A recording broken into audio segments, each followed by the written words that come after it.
Okay, we had the fire ecology lab and we worked with Jennifer Phil on it.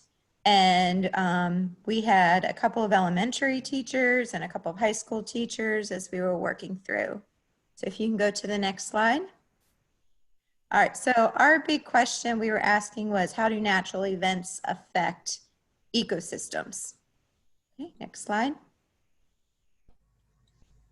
So we were making this adaptable to grades 3 through 12. Some aspects will touch more into elementary science, some continue into high school science, but as we looked at it, it just really depended how much time you needed. Could be just from, might just be 2 weeks you're working on something, to it might extend a longer period of time depending on how in-depth you wanted to go with this particular topic. But definitely needing to know about ecosystems and the interdependence of plants and animals, and some knowledge with vocab and such. Okay, next slide. All right, so we just listed some of our learning goals and objectives. Bigger thing is just recognizing in that nature of science that science takes time and can be complex, and understanding how we can break those complex problems down into simpler pieces, and looking at observations and creativity in our designs. And then finally looking at how different large events affect biodiversity in both positive and negative ways. Next. Okay, so we just kind of listed our different standards here.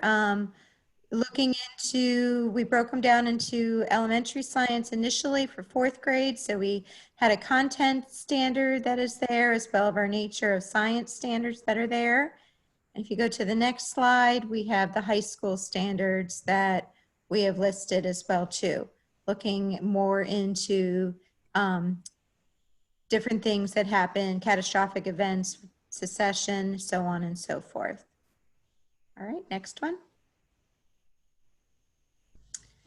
So we just made kind of a list of just some different vocabulary. Some of this vocabulary is more elementary based, some is higher level based, but definitely something that I have found, having been an elementary teacher for 20 years and then moving into high school, that even in high school, these kids still don't know these words. They act as if they've never heard it a day in their life, and it's something brand new, which I know is not true. I know we've all done our jobs throughout the years, but we still need to make sure that they're understanding these differences. And I think as their brains mature, hopefully, that they are starting to understand a little bit more about these different things. Okay, we'll go on to the next one. All right, so different materials, that can be needed, just basics, paper, pencils, rulers, things like that. If we went on and did the actual investigations and such, there may be some plants that you might need, different of the materials for testing effects on the plants, and through different events and so on and so forth. So we were trying to come up with some good things that could work with this. And I think as we get into the lesson plan itself, you'll understand what we're seeing. Okay, next one.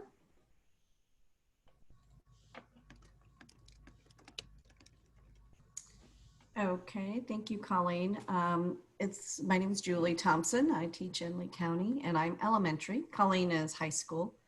And when we did our lesson, we decided to break it into 3, or I think it was 4 parts. It could be more because of where teachers may want to stop, stopping points they want. And our focus, though we have the question that they're going to explore about ecosystems and major events impacting it, a lot of our focus is more on the processes themselves as we bring them in here. And you'll see that as we go through. So we're kind of we're kind of teaching the processes within this focus. So part 1, we keep our essential question, how do natural events affect ecosystems? And that standard goes all the way through high school. It's just a different way of looking at it and in depth. So it was really cool to know that. The background knowledge is the first thing we build, and that would be through brainstorming and having students brainstorm what they already know about an ecosystem before we start focusing in on our lesson. The lesson itself is to have a stimulant, such as a picture or a video that you could focus on, depending on which natural event you would be focusing on. Because you could have hurricanes, droughts, floods, whatever your focus might be. Ours, we're thinking fire, but we were kind of having issues with, setting things on fire in front of the kids and stuff. But anyway, we don't want to promote that idea. Not right now, anyway. I'm sorry, Jen. I know Jen would love to, but anyway. So if you take a picture and then they analyze it and they observe and make all their observations, and then you move into the lesson that, number one, they're making the observations, needing to keep their observations literal and, not inferential at this point. That's what scientists do. You look and then you start asking the questions. And then the actual lesson is creating and sorting these questions of complexity, based on how complex they are. So that's what we do. We have the children, again, they write their own questions, they relate it to their observations. You can either do an interactive Google Doc or index cards to sort, which I know right now with not being able to touch things, the Google Doc might be your best choice. Have students sort the questions by closed and open-ended question types, so that helps delve into the complexity of them. And then share and discuss their choices. So then you have a nice stopping point and you can reflect on the process of nature of science here, the observations and everything. And can we go to the next slide? So then we move into part two. Part two, we're going to be working on the hypothesis points. So when we look, we're just going to have students create hypothesis. We're not actually going to teach it. And they're going to choose the 3 hypotheses for one question that they want to answer. And then the lesson piece is, are they the testability of the hypothesis? So here's, again, when we kind of talk about the differences in how science explored. So maybe showing a video on, I loved all of the videos that we had, or all the presentations through science and the way all the different scientists explored things. And then hold a whole group discussion and have the students choose the hypothesis they wish to explore. And younger students, like 4th grade, you might, in the beginning, do it whole group or not, depending on the level of maturity of your students. So there's options here. Everything is, you can manipulate to meet your grade level. Next slide. And then we move into part 3. Part 3 is where we're going to bring in Jennifer. We'd love to have her there the whole time, but we're going to video chat with her about how she promotes her develops her investigations, because we want the children to develop their own investigations, but we want to show them differences. Having real scientists come in and talk. Myself, I would probably bring in more than one to show the different ways that they do this. But to show real life examples of designs and experiments and to bring the scientists into the classroom at this time. And again, we're still focusing on the natural events. We're honing in on that, but we're teaching the processes of the nature of science. So, and these are some of the things that will be brought up at the time. Science is not a simple process. It's messy. You have the ecology, the big processes are difficult to study at times. And you look at the big picture and then you have to bring it and narrow it down to smaller pieces. And that's why we started kind of big and we're going down into smaller. So this is the natural event. Now let's pick one thing in this ecosystem that we can focus on. Next slide, please. And then a good stopping point. Again, each place we have a new stopping point because it's each part of the nature of science. Next. Thank you. And part 4 is when they're actually going to design their lesson. So if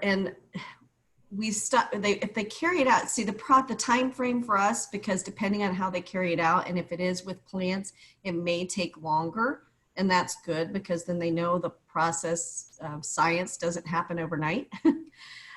They design their investigations to explore the effects of the natural event, and it could be done as a class project for modeling. And as they design and carry out the investigation, you can show ideas and or help them find ideas to focus on. And that's on the next slide. So if you go to the next slide, Jennifer has done a really good job to give us some ideas to work with the kids. So when we've learned about the variables, and that would have been back during the testing the hypothesis, she's showing the different things you could do, like the clipping as your independent, the growth, how fast does it grow, and then the heat might affect it. Jennifer taught us this word mechanism. It was like, we weren't quite sure what mechanism was, but it's defined in our vocabulary, and this really helps us understand. So these are just some ideas of focuses that you could kind of guide them to, but it could relate to anything in the ecosystem or their observations and that they choose to explore. And then of course, when you come back, you'll discuss the process, you'll do the sharing. We stopped at the 4th stage, but of course it would go on throughout depending on how deep you went with it. And the next frame I think is for Priscilla. Are you with us? Okay, yes. Can you hear me? Okay. All right, so for our pre-test, post-test, we've listed some possible scenarios here, all the way from drawing what you think will happen to a writing prompt at the end, and maybe even including some multiple choice questions, because basically that's how they're tested. So these would be included with the pre and post-test. Okay, you want to go ahead? Next slide. Online resources, we got a lot of good ideas from Jennifer and from Stephanie. You can see the list here. Some of these you would have to enter in a password or join the website, and then they would let you access the curriculum. Story Jumper, Stephanie told us about Story Jumper. If you're interested in doing children's books, this is a way of getting that book online, or for the kids to publish their own books there. So thank you, Jennifer. Thank you, Stephanie, for these ideas.